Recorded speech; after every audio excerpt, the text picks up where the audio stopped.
ফুলবাড়ী থানার একটি team SI Shahanur রহমানের নেতৃত্বে 11/3/2025 তারিখ রাত 4:20 মাদক বিরোধী অভিযান পরিচালনা করিয়া অত্র থানার 2 নং শিমুলবাড়ি ইউনিয়নের মিয়াপাড়া গ্রামস্থ জৈনক মোহাম্মদ মাসুদ রানায়ের বাড়ির সামনে কাঁচা রাস্তার উপর একটি নাম্বারবিহীন হলুদ পিকআপ সহ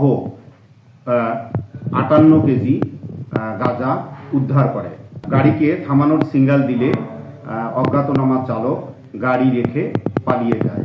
পুলিশ উক্ত পিকআপ এবং 58 কেজি গাঁজা জব্দ তালিকামূলে জব্দ করে এবং এসআই শাহানুর রহমান বাদী হয়ে একটি এজাহার দায়ের করলে পলাতক আসামি হলুদ পিকআপের বিরুদ্ধে ফুলবাড়ী থানায় একটি মামলা দায়ের করা হয়েছে।